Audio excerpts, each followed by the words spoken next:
শক্তিশালী ডগের ধনী মালিকরা যখন বাংলাদেশের রোগা পাতলা ডগের গরিব মালিককে দেখে তখন জোরে জোরে হেসে মজা নিতে থাকে। এটা দেখে বাংলাদেশি ডগের মালিকরা লজ্জা সেখান থেকে দৌড়ে বাড়িতে চলে আসে আর বাড়িতে এসে নখকে শক্তিশালী করার জন্য একটা জাদুর জুস পান করায়।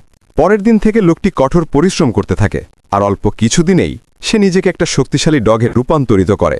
এরপর সে অপমানের বদলা নিতে ইন্ডিয়ান লোকটিকে মাংসের হাড় খাওয়ার চ্যালেঞ্জ করে। শহর থেকে ট্রাক ভর্তি মাংসের হাড় আনা হয়।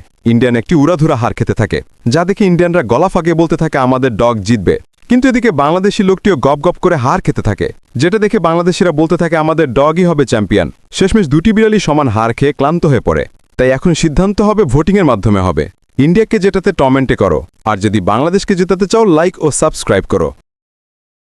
দাদির কাছে দুইটা বডি বিল্ডার গাজর ছিল, একটা বাংলাদেশের আর একটা ভারতের। বাংলাদেশের গাজর ছিল খুব পরিশ্রমী, সারাদিন ঘর পরিষ্কার করত, মজার মজার খাবার রান্না করে দাদিকে দিত। কিন্তু ভারতের গাজর সারাদিন শুধু পার্টি করত আর রিলস বানাতো। এসব দেখে দাদি খুব রেগে যায় এবং সিদ্ধান্ত নিলেন যে এই শুকনো জমিতে বেশি চকলেট গাছ লাগাতে পারবে সেই আমার কাছে থাকবে। প্রতিযোগিতা শুরু হয়, দুজন মুখোমুখি দাঁড়ায় এবং চকলেট গাছ লাগানো শুরু করে। শেষে দুজনই ক্লান্ত হয়ে পড়ে। তখন দাদি ঘোষণা দিলেন বিজয়ী নির্ধারণ হবে ভোটের মাধ্যমে। ভারতের গাজরকে জিতাতে চাইলে কমেন্ট করুন, বাংলাদেশের গাজরকে জিতাতে চাইলে লাইক ও সাবস্ক্রাইব করুন। এটা হলো ভারতের সবচেয়ে অলস মেয়ে যে সারা দিন শুয়ে থাকে, আর এটা হলো বাংলাদেশের সবচেয়ে অলস মেয়ে, সে একবার ঘুমালে ভূমিকম্প হলেও টের পায় না। ইন্ডিয়ার মানুষ বলে আমাদের মেয়ে সবচেয়ে বেশি ঘুমাতে পারে, বাংলাদেশের মানুষ বলে না আমাদের মেয়ে সবচেয়ে বেশি ঘুমাতে পারে। কে সবচেয়ে বেশি ঘুমাতে পারে এটা জানার জন্য একটি প্রতিযোগিতার আয়োজন করা হয়। প্রথমে হেলিকপ্টারে করে ইন্ডিয়া মেয়েটিকে স্টেডিয়ামে আনা হয়, এরপর বাংলাদেশের মেয়েটিকে আনা হয়। এরপর দুজনের মাঝে শুরু হলো ঘুমের প্রতিযোগিতা। এক সপ্তাহ কেটে যায়, তবু কেউ উঠল না। সবাই খুব টেনশনে পড়ে যায়। শেষমেশ হেলিকপ্টার দিয়ে গায়ে পানি ঢালা হলো, তবু কেউ উঠল না।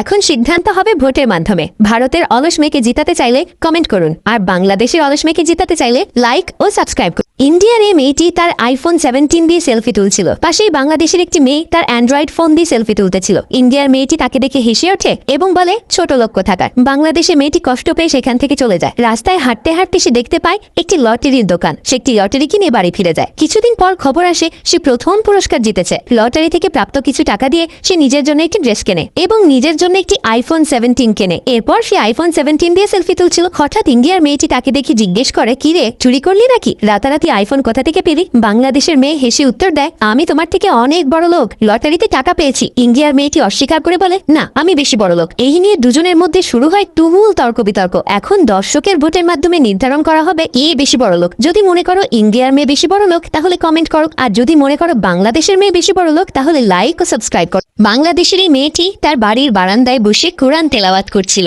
ইন্ডিয়ার একটি মেয়ে বাইরে দাঁড়িয়ে তার তেলাওয়াত শুনে মুচকি হেসে বলে তোমার থেকেও ভালো আমি গীতা পাঠ করতে পারি। বাংলাদেশের মেয়েটি এটা শুনে তাকে ডেকে শান্তভাবে উত্তর দিল তাহলে এসো আমার সাথে প্রতিযোগিতা করো। ভারতের মেয়েটি বলে ঠিক আছে, আগামীকাল এখানেই আমাদের প্রতিযোগিতা হবে। এরপর সারা রাত বাংলাদেশের মেয়েটি মন দিয়ে কোরআন তেলাওয়াতের অনুশীলন করে। পরের দিন প্রতিযোগিতা শুরু হয়। প্রথমে ভারতের মেয়েটি সুন্দরভাবে গীতা পাঠ করে, তারপর বাংলাদেশের মেয়েটি মনোমুগ্ধকরভাবে কোরআন তেলাওয়াত করে। দুজনেই এত সুন্দরভাবে পরিবেশন করায় বিজয়ী নির্ধারণ হবে দর্শকের ভোটে। ভারতের মেয়েকে জিতাতে চাইলে কমেন্ট করুন, আর বাংলাদেশের মেয়েকে জিতাতে চাইলে লাইক ও সাবস্ক্রাইব করুন।